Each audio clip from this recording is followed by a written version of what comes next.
anterior and posterior chain today.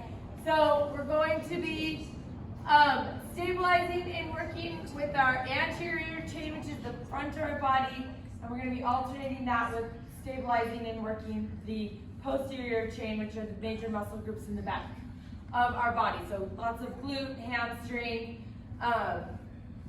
back muscles as we do our ring rows. So that's actually what we're starting out with. We're going to start out with posterior chain in these first few moves. So we've got our bilateral ring row. Oh, thanks. Okay?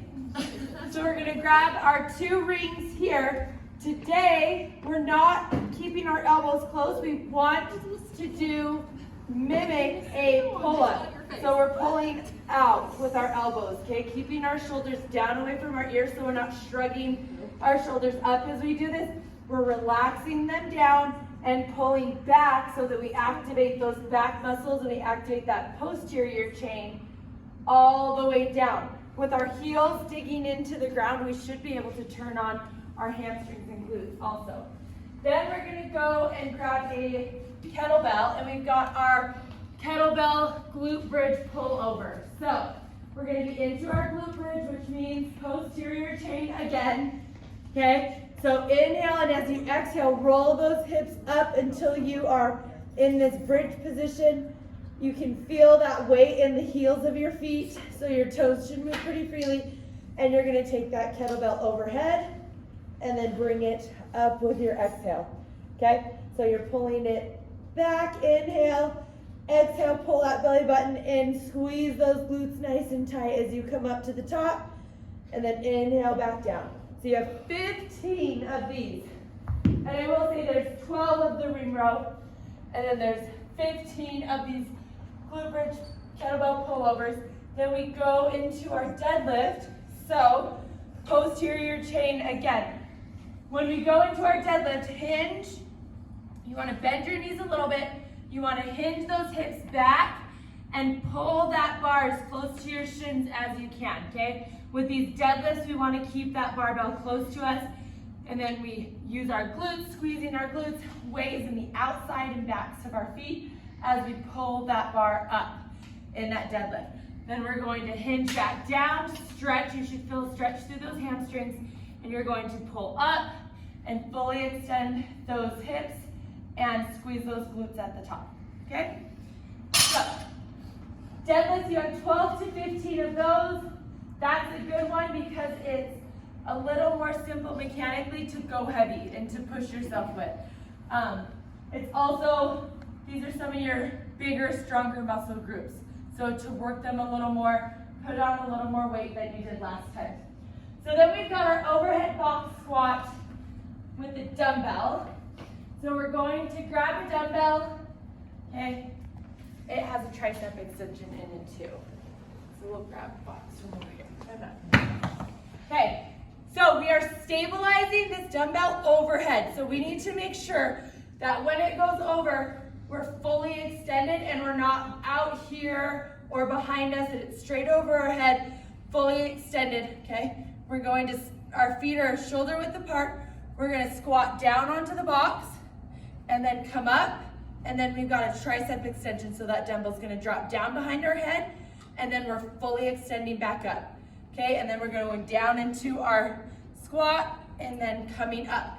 If it feels uncomfortable in your back to squat even down onto that high box with this weight overhead, bring it down to your shoulder, do your squat, press it back up, and then go into your extension. Because squatting with weight overhead can be very straining on your back if you're not careful about hinging and then sitting that butt straight down, okay? So just listen to your body, adjust that if you need to at all. I would rather you guys adjust where you're holding the weight than to hurt your back at all. Then we go into our banded quad pushback. This is out on the field.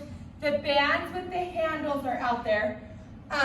So I'm going to show you with this one, but you can also, if you want to, grab these. So you're going to have them, it's going to go behind your knees like this. You're holding your hands out in front of you. Toes are on the ground. is you're gonna drive up into straight from the ground, and then you're gonna come back down nice and slow. So you're gonna inhale back, squeeze those quads. Try to do that with my hands. Squeeze those quads as you go back, and then come back down nice and slow. Try not to let the tension of this band just pull your legs down, okay? So we're fighting the eccentric movement as we come down. You should feel this in your quads. So when you get to the top of that move, isolate and squeeze those quads nice and tight, and then slowly let that band back into that tabletop position. Overhead box squat, you have 6 of these on each side, and then the banded push back, you have 10 to 12.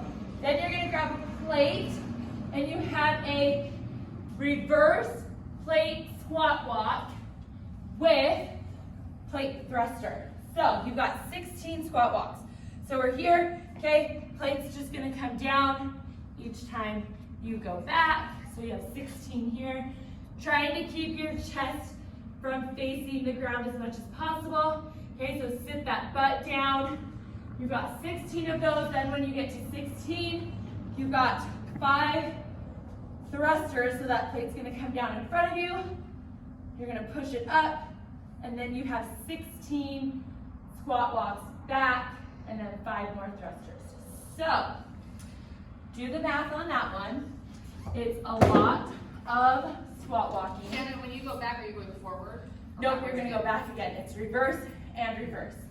So reverse 16, 5 thrusters, reverse 16, 5 thrusters.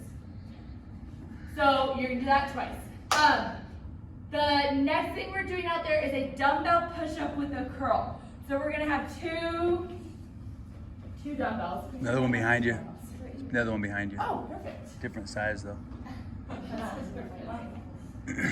Okay. Okay.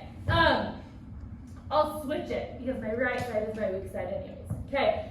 So we've got our dumbbell with our push-up. So you have 2 dumbbells, okay? You're gonna do your push-up down onto your dumbbells, hop in, okay? And then bring them up to here. And then swing them down. You're here, push up, hop, and swing them up, okay? Squeezing those glutes at the top, okay? This is an anterior chain. We're working those biceps as we swing, but you can always get a little glute activation with the squeeze. So we have 10 to 12 of those. Then you have a wall ball V-up, okay? Here, you're gonna have that wall ball. Start here. So feet are together. Make sure that before you even start this move, you make sure that your core is nice and activated, which means you're gonna breathe in, pushing that belly button down to the ground, tilting those hips just a little bit, and you're going to extend out into that V-up and then come back in with your exhale, okay? So inhale out, exhale back in. Only go as far as your back will let you. If a double leg V-up feels too hard on your back, you can't keep that connection with the ground, it is okay to go to a single leg. Like our, so you have 12 of those and then a street run. Like our box, I would rather you guys protect your lower backs and adjust that move a little bit than to try and just whip out 12 V-ups and hurt your back. So listen to your body, especially your lower backs when you're doing these moves. That's it.